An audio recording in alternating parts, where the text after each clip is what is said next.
दर्यापूर तालुक्यात 2025 ते 2030 या कालावधीत होणाऱ्या सार्वत्रिक ग्रामपंचायत निवडणुकीकरिता 74 ग्रामपंचायत सरपंच पदाचे आरक्षण 23 एप्रिल रोजी उपविभागीय अधिकारी कार्यालय दर्यापूर येथे जाहीर झाले असून 38 ग्रामपंचायतीवर महिला राज येणार आहे। त्यामध्ये 17 ग्रामपंचायत सरपंच पद अनुसूचित जातीकरिता राखीव झाले आहे।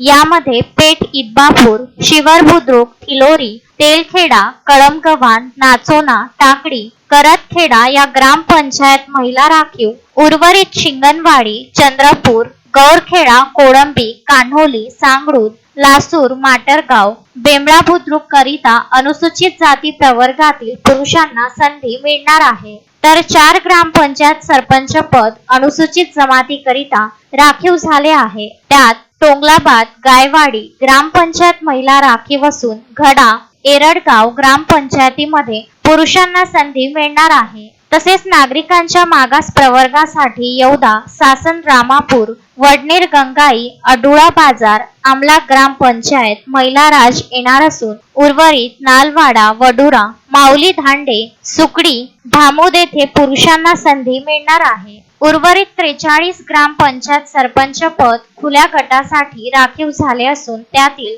22 पदे महिला राखीव झाले असून सामदा, इटकी, नरदोडा, उपराई, शिंगणापूर, मार्कडा, वरुड बुद्रुक, धामोडी, खैरी, घोडचंदी, चांडोळा, रुस्तमपूर, गोडेगाव, हिंगणी, मिर्झापूर, उमरी, इदबापूर, कळाशी, बेलोरा, सांगवा बुद्रुक, महिमापूर, नायगाव आदी अनेक गावात ग्रामपंचायत सरपंच आरक्षण खुले असणार आहे। या सरपंच पदाच्या आरक्षणाने कभी खुशी कभी गम अशी स्थिती निर्माण झाली असून अनेक दिवसापासून गुडघ्याला बाशिंग बांधून असलेल्या गाव नेत्यांचे स्वप्न या निमित्ताने भंगले असून अनेकांना लॉटरी लागणार असल्याची चर्चा आहे। यावेळी निवडणूक आयोगाच्या वतीने प्राधिकृत अधिकारी रवींद्र कुमार कांडजे, नियंत्रण अधिकारी राजेश्वर हांडे, नायब तहसीलदार प्रवीण जमधाडे, नायब तहसीलदार अमरसिंह पवार, महसूल सहायक प्रफुल्ल बोरखडे व कर्मचारी आणि तालुक्यातील राजकीय नेते